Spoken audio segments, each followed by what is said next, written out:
கருப்பன் வாராண்டா, ஏ கருப்பன் வாராண்டா. ஏ guys, என்னடா என்னோட ஏ கருப்பன் வாராண்டான்னு நல்ல பாட்டாக பாடிட்டு இருக்க அப்படின்னு கேட்டிங்கன்னா, இது கொஞ்சம் இந்த வீடியோமாக தான் இருக்கும், ஓகேங்களா? ஏன்னா அப்படி என்ன ஆச்சு அப்படின்னா, அப்படி உங்களுக்கு தெரிஞ்சிருக்கும், எஸ்ஆர்எம் ப்ரோவோட சேனல் வந்து ஹேக் ஆயிடுச்சு. இதை பார்த்து தான் இன்றைக்கி நம்ம பேச போகிறோம். அப்போ நியூ பண்டல் வாங்கியிருந்தோம், எப்படி இருந்துச்சுன்னு சொல்லுங்கள், ஓகேங்களா? இந்த பண்டல் நல்லா இருந்துச்சுன்னா மறக்காமல் வீடியோவுக்கு லைக் பண்ணிட்டு பாருங்கள்.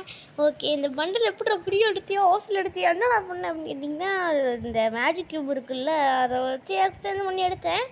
ஓகே, எக்ஸ்டெண்ட் பண்ணி எடுத்தாச்சு. இதான் என்னோட காஸ்டியூம். எப்படி மாசாக இருக்கா? எப்படிப்பட்ட காஸ்டியூம் கைஸ், எனக்கு இந்த காஸ்டியூம் ரொம்ப பிடிச்சிருந்துச்சு. அதோட இதை எடுத்தேன். இருக்கிறதுலே நம்பர் 1 எஸ்ஆர்எம் காஸ்டியூம் வேறு. எனக்கு என்னோடய வாழ்க்கையில் பிடிச்சது எனக்கு எஸ்ஆர்எம் ப்ரோ. அதனால தான் நான் எஸ்ஆர்எம் ப்ரோ காஸ்டியூம் மாதிரியே ஒன்று எடுத்திருக்கேன். இது என்கிட்ட அந்த இது எஸ்ஆர்எம் ப்ரோ காஸ்டியூம்னா இதோட சூப்பராக இருக்குங்க. நான் பாட்டு மாதிரி வச்சுருக்கேன். இப்போ சரி, எனக்கு பிடிச்ச நான் இன்ஸ்பயர் ஆன எஸ்ஆர்எம் ப்ரோவோட சேனல் வந்து ஹேக் ஆகிடுச்சுன்னு கேட்கணும். எனக்கு சரி வெளியாகிடுச்சு.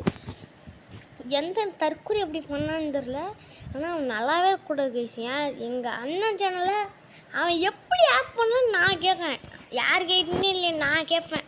அதனால் இப்போ இந்த வீடியோ பார்த்துட்டு செருப்பு கட்டிட்டு நான் இப்படின்ட்டான். அதனால் அவன் வாயில் கெட்ட வார்த்தையே வருது கைஸ். ஏன் தான் இப்படிலாம் வருதோ எனக்குலாம். வாயில் கெட்ட வார்த்தையே திட்டி போடலாம், என்னால் முடியும். ஆனால் என்னால் முடியலன்னா வந்து நீங்கள் நிறைய பேர் நம்ம கம்யூனிட்டியில் இப்படி பண்ணுறீங்க. ஏங்க, நான் என் சப்ஸ்கிரைபராக இருந்தீங்கன்னா, நான் சின்ன யூடியூபர் தாங்க. என்னடா உனக்குலாம் சப்ஸ்கிரைபர் இருக்காடா, அப்போ சப்ஸ்கிரைபர் கேடாடா, வாயில் வர முடியும். இப்படி தான் என்ன இப்படி டார்ச்சர் பண்ணுவீங்க, ஓகேங்களா? நீ என்ன வேணால் பண்ண, ஏதோ வேணால் பண்ணு, எனக்கு அதை பற்றி கவலையே இல்லை. எனக்கு வந்து எனக்கு சப்ஸ்கிரைபர் போனாலும் பரவாயில்ல, என்ன பண்ணாலும் பரவாயில்ல. ஏன் என்னோடய சேனலையும் ஹேக் பண்ண முடியாது, என் தலைவனோட சேனலையும் ஹேக் பண்ண முடியாதுன்னு நினச்சிட்டு இருந்தேன். எந்த தற்கொலை அப்படி ஹேக் பண்ணாலும் அவனுக்கெலாம் மனசாட்சின்னு ஒன்று இல்லவே இல்லை. அவனால் மடித்த பிறவியே இல்லை கைஸ். நாய் அவன் எதுக்கு தான் இருக்கானு தெரில. இல்லை, எனக்கு புரியல. இந்த மாதிரிலாம் ஒரு பர்சன்ஸ் இருக்குன்னு தான் வந்து நம்மளோட இந்தியாவே கெட்டு போன மாதிரி இருக்குது. வெளிநாட்டுக்காரெலாம் சொல்லுவான், டேய் எல்லாம் இந்தியன்ஸ் போங்கடா, நாய்ங்களா போட இந்தியன்ஸ் அப்படின்னு திட்டுவோம். இந்த இந்தியாவில் இந்த மாதிரி ஹேக்கர்ஸு திருடுறவனுங்க தான் இப்படிலாம் இருக்காங்க.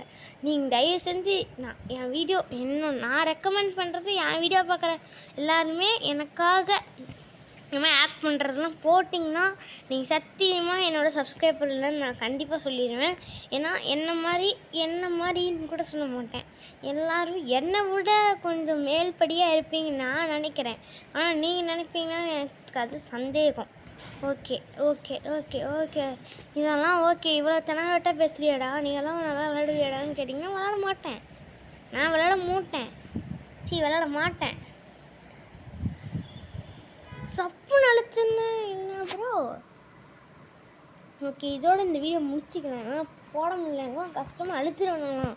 எனக்கு அவ்வளோ கஷ்டமாக இருக்குது. எஸ்ஆர்எம் ப்ரோ வந்துட்டு இப்படிலாம் ஆச்சுன்னா எனக்கு எப்படி ஈஸி இருக்கும்?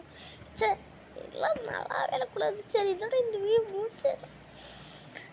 எனக்குலாம் அழுகையே வருதுங்க. என்னாலலாம் கண்ணெல்லாம் கண்ட்ரோல் பண்ண முடியல. போய் அவனுங்களாம் எஸ்ஆர்எம் பண்ணுறானுங்கன்னா இனிமேல் நீங்கள் கொஞ்சம் சேஃபாக இருந்துக்குங்க. எனக்கு கஷ்டமாக இருக்குது. என் மனசுலாம் போய் பார்த்தீங்கன்னா அப்படி இருக்கும் எனக்கு. ஏன்னா அவ்வளோ கஷ்டம் எனக்கு.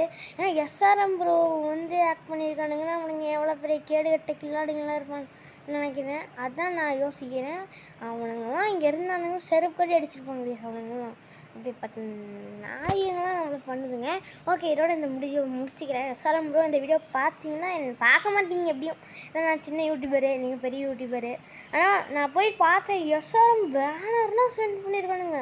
எந்த தற்கொலை பையன்னு தெரியல. அவர் வேறு குடும்ப கஷ்டம். அதனால ஏன்னா நல்லாவே இருக்கக்கூடாதுங்க, சத்தியமாக சொல்கிறேன், நல்லாவே இருக்கக்கூடாதுங்க. சரி விடுங்க, இதோட இந்த வீடியோ முடிச்சுக்கோங்க. இனிமேல் யாரும் பண்ணாதீங்க.